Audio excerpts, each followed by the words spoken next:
Plus, they like it when I lose control of my bottled-up anger. I thought we agreed karate's not for us. You agreed with you, Steve. You agreed. Ooh, I'm gonna upset a few people with this, aren't I? You said it, not me! Thank you, Catherine. Love and the support. Hi, I'm Kitty Monk, and I'm here to talk to you about American Dad. Or more specifically, Steve and Snot. Now, I made it my mission to review all of Steve's friends on American Dad, and give each of them a video. Last year, around February, I talked about Barry, so now it's time for Steve's arguably best friend, Shmuley Launstein. The did you just call me? Okay, I'm sorry, it's Snot. Weird name. Well, Shmuley's not home. Snot's real name is Shmuley?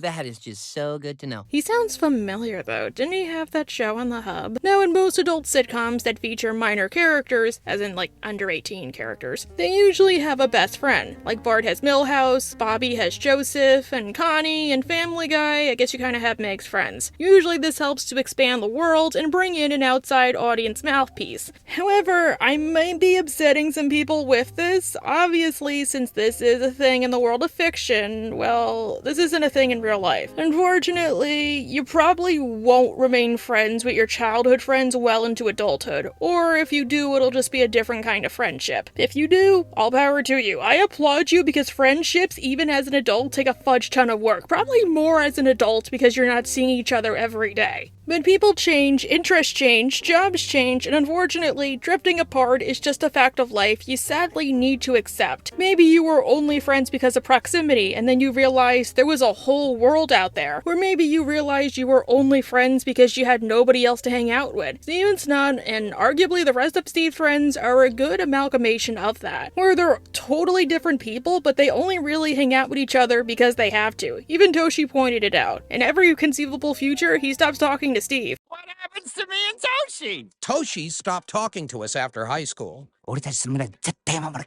And he and Barry are only friends because they're in a high school friend group. Once they graduate, they'll likely never talk to each other again because there's no more reason to. Remember when you and I had lunch together that one time? And I hate to say it, I think this also applies to Steve and Snot. Are they friends? Yes. Are they good friends for each other? Honestly, no. Yes, sometimes I do think Steve and Snot are best friend goals, but certain episodes, they will freely betray one another, they will backstab each other, and at least one or two episodes all kind of but say they're holding each other back and they could be doing way better. So, let's discuss. Steve is Snot's best friend, I just went over that. Out of their friend group, they are arguably the closest. They hang out the most and they have the most in common. Snot is Steve's friend, who unfortunately has a lot of baggage. But unlike Barry and Toshi, he has the self-awareness to know it isn't normal and to also freely express it. But he's poor and he's young and he can't really do anything about it. And I think that best describes Snot. He's a more self-aware Jewish version of Steve if Steve was an only child. Snot is Jewish, this is a plot point a few times, and he lives with his mother, Esther. Snot's father, who we'll get to later in the video, left the family for reasons that vary depending on the episode. Twill Angenbone says that he left 5 years ago at a Home Depot, hence why Snot can't do the project. I'm gonna fail this assignment because my dad won't open up. I'm gonna fail because my dad went to Home Depot 5 years ago and never came back. Which, I can't be the only one to think they were gonna do the Nelson thing and reveal that he really did go to Home Depot, but like Home Depot is so big that he's been trapped there the same way Tunji was. But then Demolition Daddy says that he left the family to go perform in demolition derbies in England. Now, let me make it clear that I am not saying I hate Steve and Snot as friends, and I feel most of these moments are unintentional by the writer, since American Dad is a very violent, zany show. But you kinda have to point it out, like, these things just pile on. We first see how different the pair are in the first few episodes. Like in Stan Knows Best, Steve wants to go to the dance, but all of his attempts don't work because he's a nerd and apparently you need a date to go to the dance. That's why I would just stay home and watch that 70s show and order pizza. Plus, he's also a giant perv. Like, dude, speaking as somebody who was once a teenage girl, just ask us first. And while Steve is down in the dumps, Snot takes it in stride because he knows the reality of the situation. You got something to say, Barry? Easy, Steve. We're just not studs. We are the geeks who don't get the choice babes until we're making major cash in our mid to late 30s.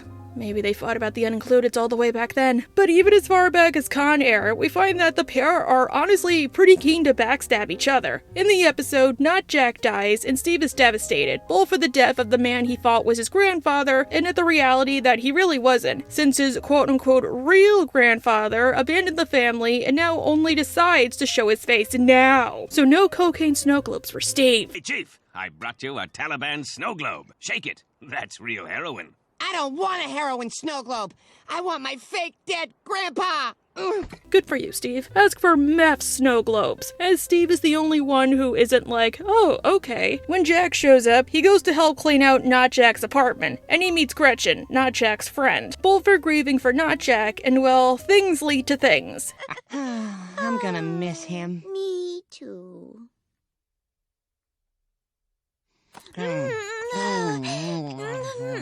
Ew, no, ew, no, gross, ew. No, obviously, no, I am not condoning this, but from Steve's perspective, think about it. He finally got something good. He finally had a girl interested in him for him. A mature girl at that. Remember, before this episode, the only girls he was able to snag were Lisa Silver and Kimmy. And Kimmy just wanted to spend time with his charred sister, while Lisa Silver just wanted to be with him for the clout that would come from student council president. She even said, like, oh yeah, Steve, I find you repulsive. For one, Steve got what he wanted, the fact she's a predator be damned. And who ruins it? Snot, his supposed best friend. Steve is at school one day when he tells his friends about Gretchen, but he gives away too many details. She's 80.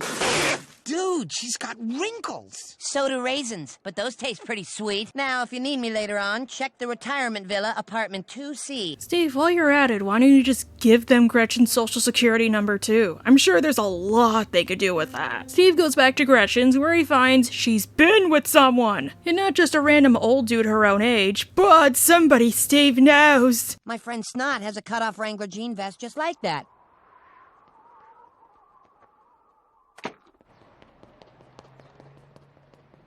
Wow, Snot did what Rick and Stark didn't. You know, like the little kid from Game of Thrones. Oh, who cares? I'm just saying, Snot might be a coward, but at least he'll survive. Even if I do think this probably isn't the first time he's done it, like made out with an old lady, considering how clinical he is about it. Steve catches up to Snot, who apologizes for stirring the pot. Oh, don't worry, the Betty Crocker pot is long gone. And the two make up. Look, I know I made a big mistake.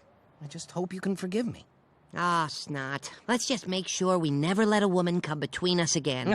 Lies! The rest of the video will prove that's one big lie. Although I do appreciate how the episode called out both Gretchen and Snot, just one or the other. Normally in these types of situations, they only really blame the friend. Sorry, but it's my personal belief it takes two to tango, so you're both guilty. The only difference is if the person in question did not know they were going to be cheating, but Snot knew damn well. So thank you, American Dad. Thank you for saying that. Why are Steve and Snot friends despite this? Well, I think it comes down to a few reasons. The first is proximity. I feel growing up, a reason a lot of us become friends with people is because they're nearby, like school or daycare or neighbors or whatnot, and we see in Jenny from the block that Steve and Snot knew each other since they were preschoolers. Hey, you shouldn't be worrying about girls for another 10 years. Interesting how we've developed such a sophisticated hierarchy at this young age. Shut up, Barry. I'm at the bottom. But then you grow up and your world changes and expands, and you grow and change and expand as a person, and you end up going on different paths. And it's when your friendship is put to the test the most. The second, in my opinion, is the fact they're in high school. In high school, I do think there's somebody for everybody, especially since you start to figure out your interests and hobbies, so you start to hang out with people who share those interests or hobbies. Even if this can lead to cliques, but hey, cliques are pretty normal growing up, and kind of when you're an adult, I hate to say. Steve's clique, I'd have to argue, is a mix of the nerds and the social outcasts. People who don't fit anywhere, but are too out there to belong everywhere or to be floaters. They pretty much have nobody to hang out with, so they hang out with each other. Think about it. Snot is poor and unathletic. Plus, we also know that Pearl Bailey High has a really bad anti-Semitism problem. Steve is a creep with a CIA father, and he's also unathletic. Till she looks down on Americans and he can't speak English. Well, nobody else at school can understand him. And Barry, as far as everybody else knows, is a fat idiot with the mind and brain of a toddler who probably should have an IEP. But the four at least have enough history to back up their friendship than most groups and remain strong. They all hold onto their childish interest in a hope that things will get better. But the thing is, even if Steve's friends are social rejects, well, I think it's kind of a spectrum. Since I hate to say it, from a socially political standpoint, Steve can do way better if he just put in a little effort. Hence why he's their leader. A good example of this is the episode License to Till. Roger and Klaus are at the mall one day when they get into a small debate. Can you make someone cool, or are you born cool with no way to undo it? Kind of like that whole Stephen King thing with writing. I disagree with him on that highly. Roger says you can make someone cool. Klaus, not so much. They'll never be cool.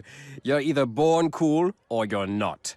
I don't know about that. I'm pretty sure I can make anybody cool. Oh yeah?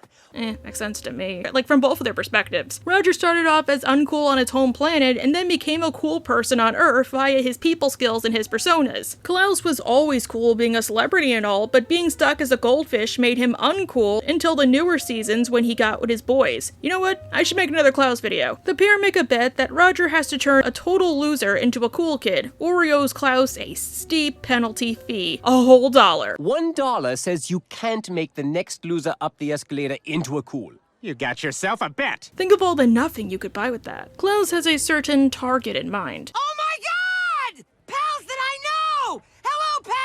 No joke, I did this to Dan the Man when I met him at MomoCon, since we collaborated a couple of times, but like most YouTubers, we never physically met, and he didn't know the panel I was hosting was my panel. Speaking of, go watch the videos he and the Glad and Gladiator did for Momo. GhoulYards was there, and they made my avatars. In VGW, that was Dan's first time paneling, and he knocked it out of the park. Anyhow, Roger's new challenge is turning Steve cool, which has a few problems. Steve is too literal-minded to have people skills, like thinking you beat up the first person you see, even if they're a little girl who Principal Lewis loves and cherishes.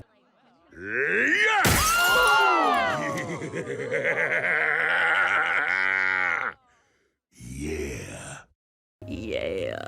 But eventually Roger is able to get him some street cred via getting him his license. His farming license. Since being 14, Steve can only drive a tractor, not an actual car. Lucky, I can't even drive either. And being a goody-goody, he won't drink. Meaning he becomes the designated driver for the popular kids and also a cool kid in the process.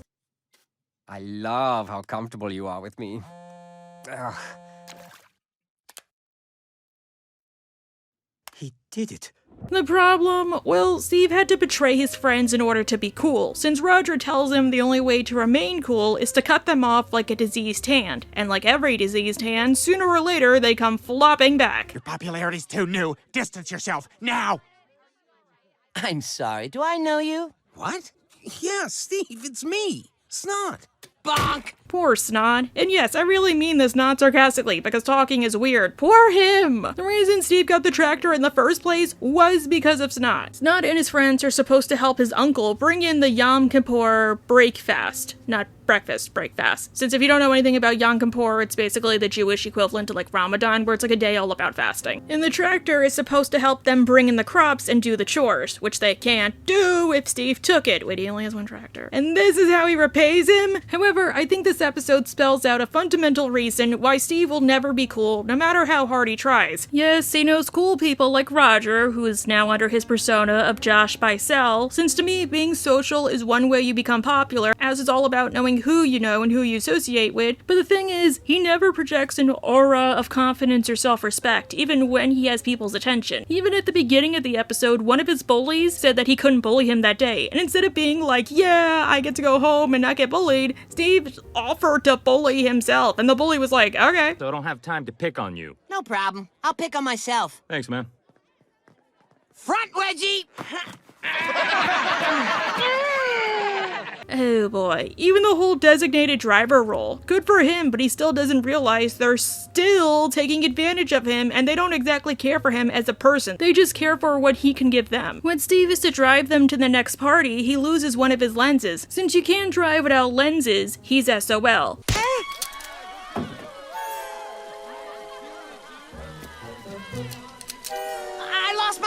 The thing is, well, I think the way Steve said it played a role. Like, instead of confidently saying, look, one of you guys has to help me or no party, Roger, get over here now, he just meekly asked for assistance. I've lost a prescription lens. If everybody could just link arms, we can do an Amish sweep. Oh no! Sorry, everybody, I can't drive without this lens. Oof, sorry dude. Thankfully, we see that Snot still thought enough about Steve to carry a spare lens for him, but Steve doesn't really care about Snot's own health, I'd argue. I always carry a spare lens for you, and you always carry a spare inhaler. You have it, right? Yeah. Hey, at least it looks cool. The pair make up, and Steve goes back with Snot to bring in the winter harvest, now content that he has real friends whether or not they're cool. But that's not all, and you might argue that this is a one-time thing, but no, it's not all. And hey, Snot repays him in kind in Jenny from the block. As you all know, Snot, even if he isn't really a creep, well, he has a creepy crush on Haley despite her being almost twice his age and married. Hey, that rhymes. And he decides that despite Steve's protest, he'll shoot his shot and finally tell Haley he loves her. I am here for the fair Haley. Oh, God. Haley, I love you. Oh, God.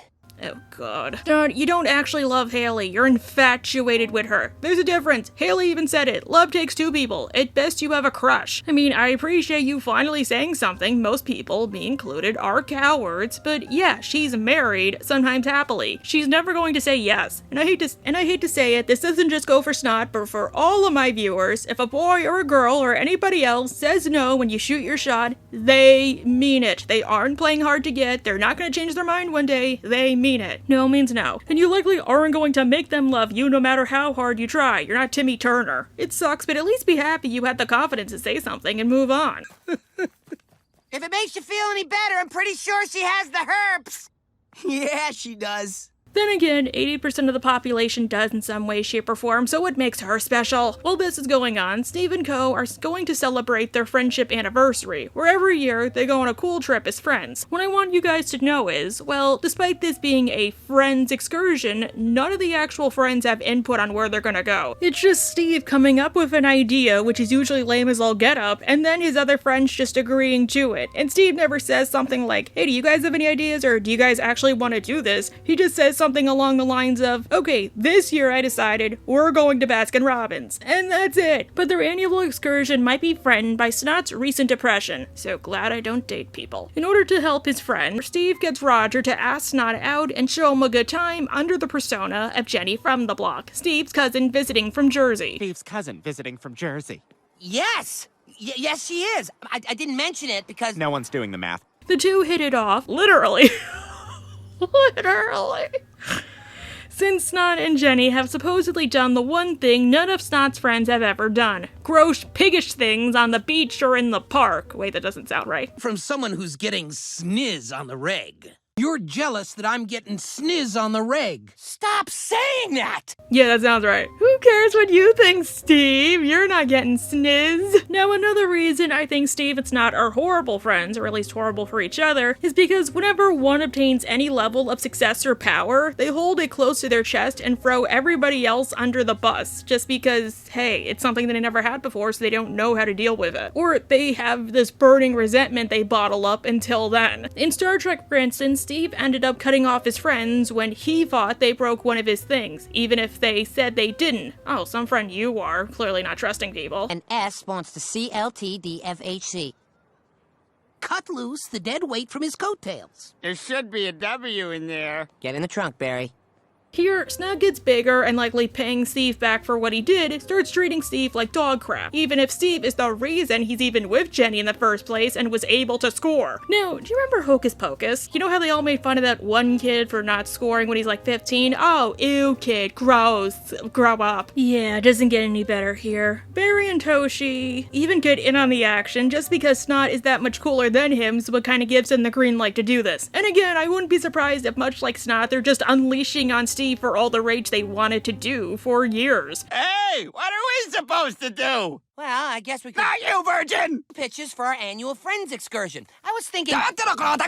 They start hanging out at Snot's house instead, and they start listening to his advice. Remember that whole friendship excursion? Well, Snot decides it for them this time. They're going to Wild Westland, a theme park, which no offense honestly seems cooler. And no, I'm not biased just because one of my hyperfixations is theme parks. My point is, you could go to Baskin-Robbins on an average Saturday. The friendship excursion is meant to be a once-a-year type deal. They're supposed to go all out. And to kids like them, I think a theme park is going all out. Like when I was a kid, I never got do any of that stuff. Plus, I think there's also the way Snot frames it. Again, Steve's biggest problem is when he gets too big, he tends to alienate his friends. Well, Snot got big, and his first thought was helping his friends. Like, I want you to go to Wild Westland so you can score girlfriends and be as awesome sauce as me. I was thinking we'd go to Wild Westland. Yeah! And remember, boys, there will be girls aplenty at Wild Westland. See? Steve is angry, and I do understand it, but Roger has a theory. He wasn't angry that his friendship with Snot was threatened, or even that Snot and Roger supposedly got busy. He's upset he isn't king of the nerds. You can't stand the fact that Snot's cool now and you're no longer king of the nerds. Well, that's ridiculous. I mean, sure, there's been an established hierarchy. And I know Roger is only saying this to get under his skin, but he has a point when you really think about it. Like, seriously, think about this for a minute. Steve is a loser, yes, but compared to the rest of his friends, he's practically a freaking Adonis. He's had more successes with girls, or at least close successes, whereas before this, the only one of them who scored, so to speak, was Toshi with Svetlana and Snot with Gretchen. And even like Svetlana, she like disappeared. Plus there's also their living situations, I'd argue. Steve's family is upper middle class, or at least presenting upper middle class, more like trashy class. He even has a pool, aka a hangout spot. Basically, all the pieces are there for Steve to be cool, he just ruins it by projecting this air of like nerdy timidness. Therefore, around his group of friends, he looks awesome. So best he remains the best of the worst. You know that whole thing my Diamond said? You like surrounding yourself with inferior gems. What? You enable their terrible behavior so you can be the best of the worst. Yes, even if I think it was a form of projection on her end, this 100% applies here. Is it any wonder they actually end up abandoning Steve to go to Wild Westland by themselves?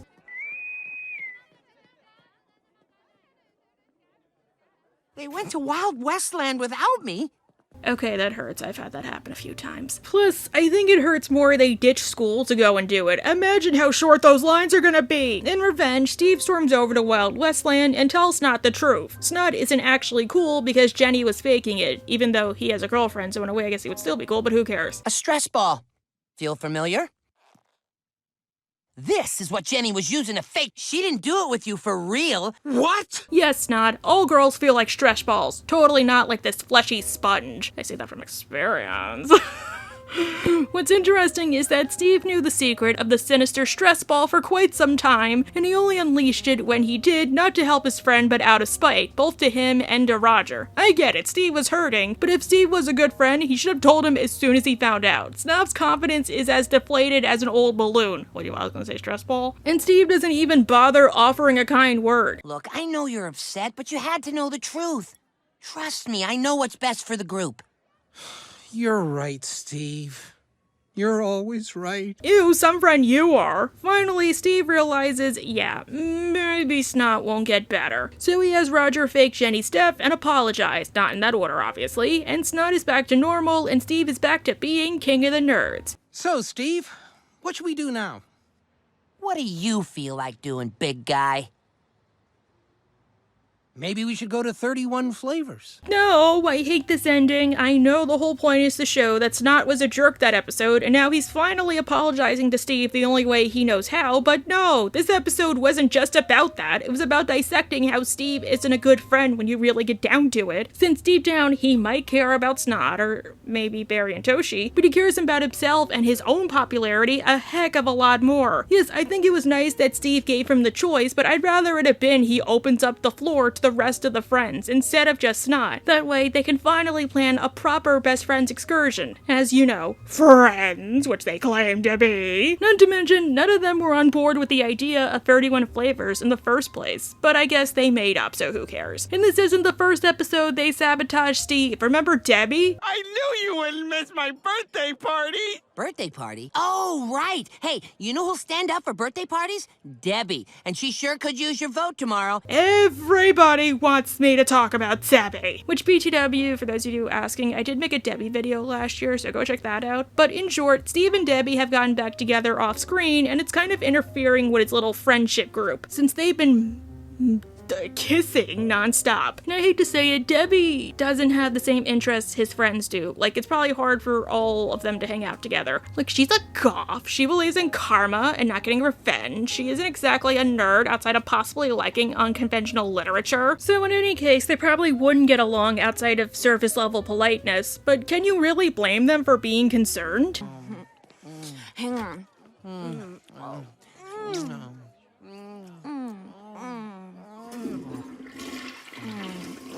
Steve, have you ever heard of the concept of breathing? It might help you. During one of their CPR sessions, Debbie notices Lisa Silver, who is student council president, wasting the school's money on frivolous things, and she bullies Steve and Debbie, but Debbie says something I disagree with. And as far as I know, she's never been hunted near extinction! That's right, say words! Forget it, Steve.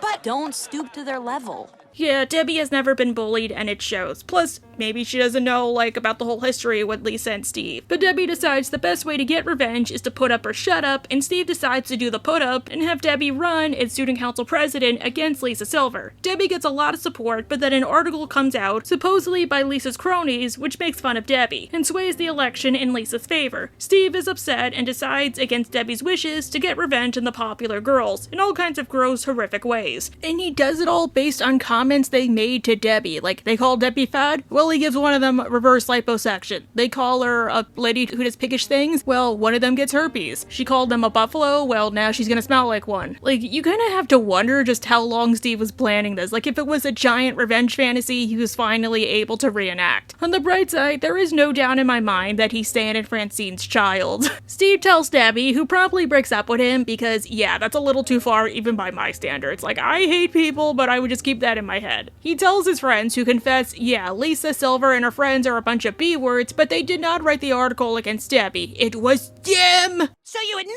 it! I'm Barry! Fine! You got us! Wait, what? Why? Look, we never thought it would go this far. We just wanted you back with our crew. See, they sabotage one another constantly. In fact, Steve is so pissed he actually ends up breaking up his friendship with them, and I don't think he's all that wrong to do it. Like, this was a long time coming. In fact, the only reason they get back together at the end is because the adventure of trying to escape Pearl Bailey bonds them. Let the nerdy one go. The scrawny nerdy one. The scrawny nerdy one with glasses. Steve. Debbie uses her connections with the goth kids to make sure Steve can get to freedom, but Steve decides he can't let his friends be thrown to the wolves, so he lets them go, because we're sure they're gonna do the same for him, totally. But if running for my life with these guys has taught me anything, it's that they're my friends, and I need to find room in my life for you and them. So if you're gonna turn them over, you can turn me over with them. Or even independent movie, which explains why Steve is such a good friend he abandons Snot whenever he needs him. The boys are at Snot's house one day making Legos. Wait, they're at Snot's house? Normally they're at Steve's house. Yeah, stuff happens at other people's houses too, Steve. Okay, but my name isn't Steve nor Shirley. Snot smells a deli platter cooking upstairs, which is the Jewish version of calling for a death, and discovers his Uncle Ira has come by to tell him the news that his daddy is dead in the most tactful way possible. You're a child, and you're gonna remember this for the rest of your life. Your dad is dead! He's dead! Now, okay, if this actually happened to me, I would love that. Now to recap, Snot's dad was never there for him growing up, and when he was there, he was a deadbeat. He couldn't even be bothered to get him proper Cheetos. And that he did that because he didn't care about me at all. He didn't even care enough to get me real Cheetos. It was some off-brand knockoff called Cheezos.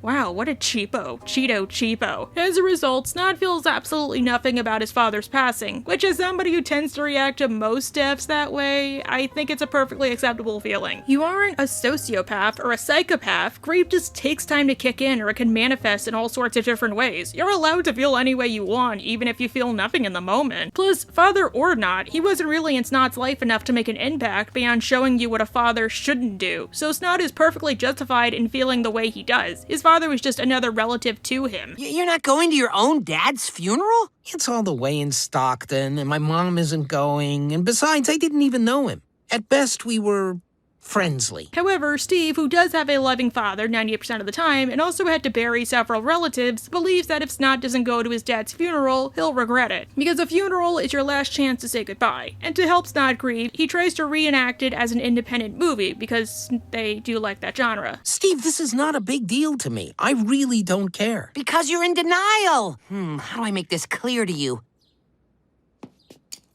Helpy! Oh my god, I finally got into independent movie, an episode many fans have a problem with and want me to review. Personally, I did look into it, but I don't think it's that bad, even if it might get its own review when they BTW. But the grieving process does not work for Snot, mostly because Steve is the one forcing it, which I think it's okay to try to help a friend in need, or to help a friend open up, or to help a friend who you think is suffering, but Snot has said repeatedly he doesn't want to do it, and it feels like Steve is just hijacking it for the sake of it. Like, let him grieve at his own pace, it'll happen. This is a big deal.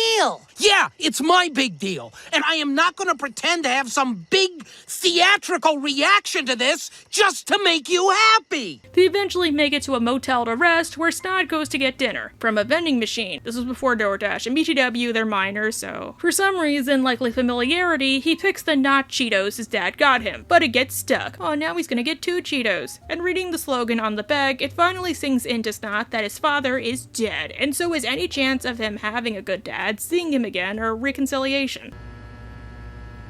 Where were you? Where were you? Where were you?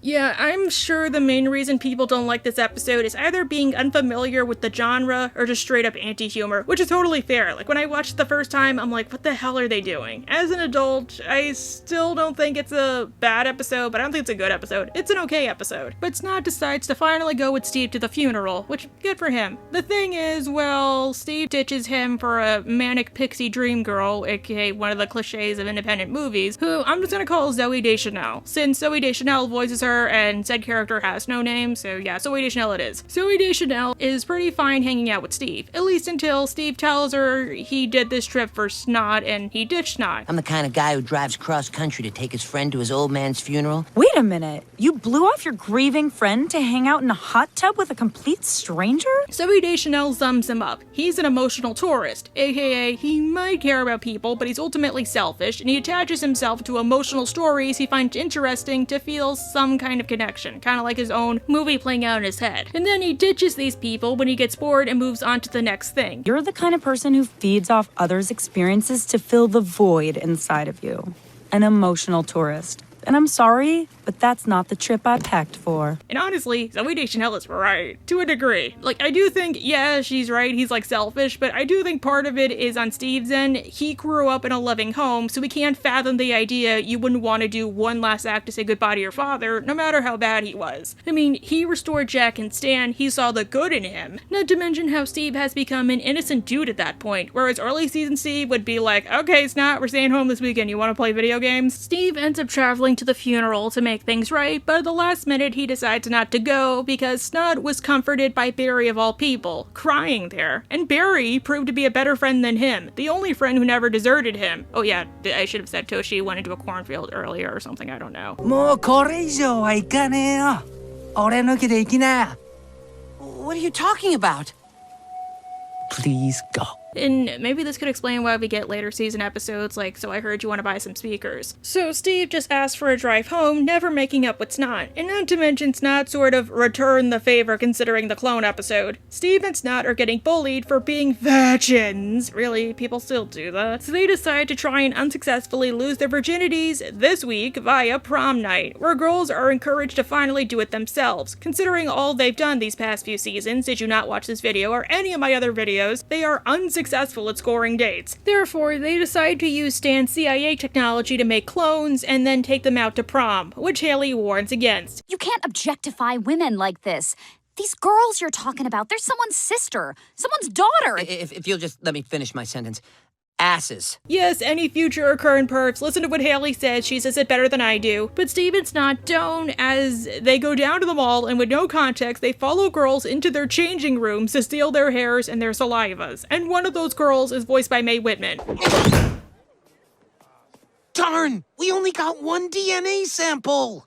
And stay out, pervert! They break into the CIA and make clones. For Snot, his clone is going to be named Honey. Pleased to meet you, I'm Honey. like what you see.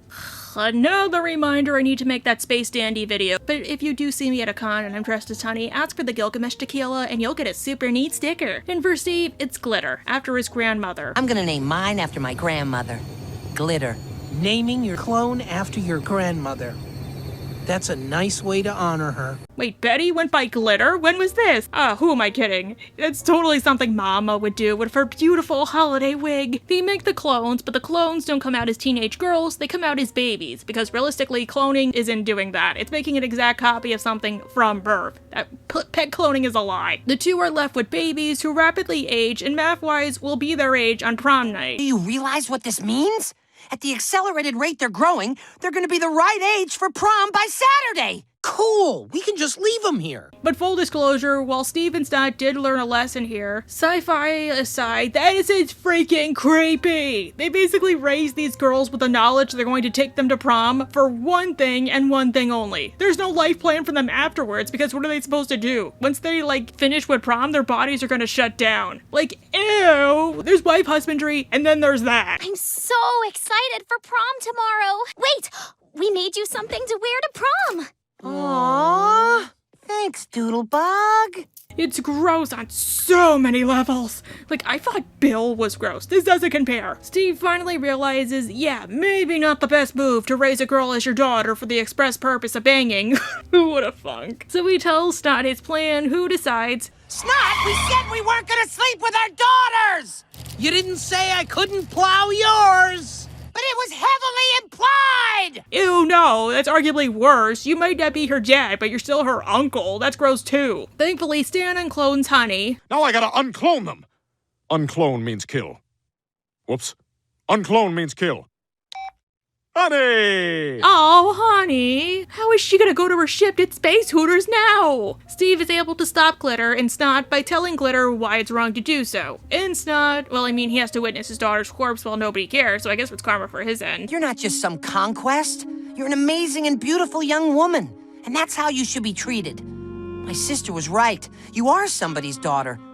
Mine. For the TBS era, there's the karate episode. Steve and Snot observe the new dorky kid defending himself against the bullies. They decide to start taking karate lessons in order to defend themselves, which isn't a bad idea. Besides the fact Principal Lewis has arrested this kid for bullying. Yeah, and schools wonder why kids don't like them. The only drawback is beating kids up keeps getting me kicked out of school.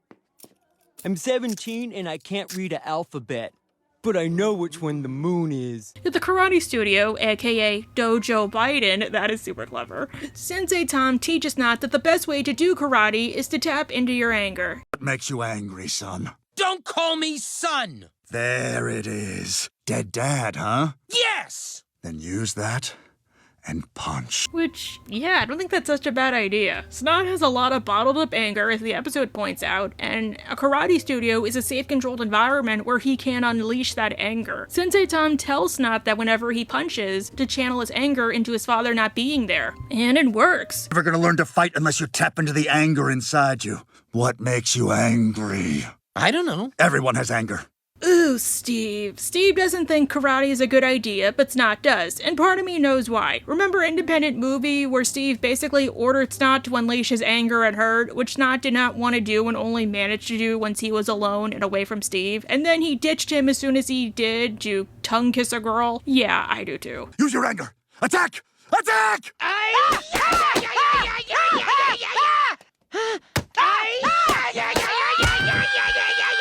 See, one lesson I had to learn the hard way is, if you're a shy person or a quiet person or a people pleaser, people will tell you to stand up for yourself. They'll beg and practically plead, and then they get angry when you finally do. It's either they realize you were better off being quiet for them, or they think you aren't doing it the right way. I think Snot is perfectly fine doing karate, so long as it's in the karate studio, and think nobody is going to help him. His own mother did not even want to go to the funeral. Plus, he isn't just doing it to help with his dad's resentment. It's giving him a newfound sense of confidence that he clearly needs over the bullies or potential bullies. It's just that I feel when it comes to anger, you need to know, like, time and place. Still, he has a point. Like usual, Steve decided for him that he wouldn't do something, and this likely made him angrier. Like, Steve, you can't tell me what to do. So now it makes him want to do karate even more. The problem is that Snot's new karate friends don't know the time and the place thing. Even Sensei Tom comes to his lunch table and he's like, nah, I beat the crap out of that kid. Yo, Sleeveless, what's up? Whoa, that guy accidentally bumped you. You gonna let him accidentally get away with that? Unleash your anger. No, it is perfectly okay to stand up for yourself against the bully. Do not listen to what Oral says. But against a kid who bumped into you, yeah, then you're a bully. And Snot has gotten 2 out of 3 strikes. You know, considering how back then there was zero tolerance. Wait, so I kind of wonder. So at the beginning, there was that new kid and he beat up Mertz and then he got arrested. So did Principal Lewis like instate that afterwards or something? Because if he didn't, then honestly, Principal Lewis is a very good teacher. Like, he gives a lot of leeway. Like, a lot of admins are not like that. Fight! Break it up, kids. Steve, that's strike 1. You hear that, everybody? You get 2 free fights. I expect you to use them. Steve tries to beat Snot in a karate tournament to get him to stop, but fails. Steve, you have a Roger Kill Bill parody. You didn't think of the 5-point palm exploding heart technique, and he has to stop him at school from his 3rd strike before he gets expelled by showing him he loves him. Not like that, although I might eventually make that video. I just want to get my thoughts out there. But Snot decides to bottle up his anger again. I should bottle it up and only let it out when I can no longer control it. Maybe in, like, 20 years. Quietly, victim by victim. Still, there are times where I do think they are great friends, or they would be if they got past these issues. In Bar Mitzvah Hustle, for instance, Steve made a point not to involve Snot in the plan to rob Eitan blind, only for him to interfere by mistake. Which sucks because Eitan wants to take Snot before the Beit Din, the Jewish Council of Elders who will make it so he can never have a Bar Mitzvah of his own, meaning he will forever be a child in the eyes of his people. Steve even hooks Snot up with a lawyer. Not a good lawyer, but a lawyer nonetheless. Oh crap, it's gonna be Roger, isn't it? And isn't it true that the Jews put a secret sauce on their Reubens that is actually just Thousand Island? And who shot Gianni Versace? Was it a Jew? Called it. Roger's crappy defense nearly gets Snot blacklisted, but Steve comes out and tells the truth, even if it means breaking up with Debbie. It was me. I did it. Snot knew nothing about it. I did it to get back at Eitan for stealing my girlfriend. I'm not surprised. And he makes it up to Snot by throwing him a bar mitzvah in the backyard, and funding it by selling his toys, meaning he's growing up. Steve, this is amazing. But how could you afford all this? I had a garage sale and sold all my toys. Guys gotta grow up sometime. See, earlier in the episode, Snot lamented that while he could get a bar mitzvah at his temple, well, Eitan's party would make his pale in comparison since his mother couldn't afford anything. He was basically just gonna have a picnic table in the park. Wow, this is gonna put my bar mitzvah to shame. The only decorations I have are the police tape left over from my uncle's murder. And if you know anything about bar mitzvahs, some of them are big enough to rival weddings. So the fact Steve went out of his way to give him all of that is very big of him. Or why can't we be friends? Stan doesn't approve of their friendship, so he arranges for Snot to be taken away by witness protection. I gotta go. Good cover, kid. That crying bit was top-notch. What did you think about to make you cry? Never seeing Steve again? Stan goes to visit him and realizes, wow, maybe I was quick to judge this kid. He actually kind of rocks, even if he is a nerd. But once Steve finds out, Stan lets him go home and decides that he can't come between their friendship. What are you doing? Snot's not your buddy. He's your kidnap victim, you psycho! Hey, Steve. Coming in a little hot. Or there's one where Snot accidentally touches Francine's chest when she goes to rescue him from drowning. For the record, he wasn't. He was just playing Little Mermaid, but Francine did not know that. Snot is happy that he got accidental mom boo per him, but Steve, not so much. So he tries to restore the equilibrium by having Snot's mom repeat the process. But Snot's mom accidentally touches the top of his down there parts, and this angers Snot enough to swear revenge. Get ready, pal. Your mom's gonna touch more sack than a medieval grain merchant on inventory day. I guess it doesn't count as them being friends, but see, from my perspective, it feels brotherly almost. Plus, I wanted an excuse to talk about the subplot, but I didn't know where to put it in. Thankfully, Steve is able to prevent anything from going too far by scoping out the house. Steve, I thought your mother would be opening the door. Well, she didn't. So, this has gone too far, hasn't it? I would say so. But okay, well I do think these two are good friends, yeah, the show unintentionally made the point they aren't. And there's literally an episode that shows that. Presenting the Unincludeds. Steve and Co. aren't invited to a party with the cool kids, so they decide to throw one for all the outcasts, aka the Unincludeds, which isn't that bad of an idea. Like, not gonna lie, a lot of American Head episodes seem like they'd make for really good movies. But they're visited by their future selves, aka future Steve and Snot. They tell them not to go to the party because then they'll be successful adults, at least by Steve and Snot standards. Here's the secret to life. If you're an awkward outsider as a kid, you end up being a rich, cool, and very successful adult. Aww. The thing is, well, it always seems like Steve has the best future, and then, like, Snot always goes down. Like, it's the point where it's kind of how it happens. Like, Steve has to wreck his future for his friend. It kind of hurts, I hate to say. Like, yeah, it's good they're friends, but it's kind of like they literally say, like, Snot is holding Steve back, or, like, Steve is holding Snot back. Like, The girls haven't a Feed the fish. 0. I'm awesome! I'm not awesome, look at me! Am I under a roof? it's literally in the episode. Like, I'm sorry. Like, these two are good friends, but, like, they really need to make a change for the better. I am so sorry. Anyhow, bye.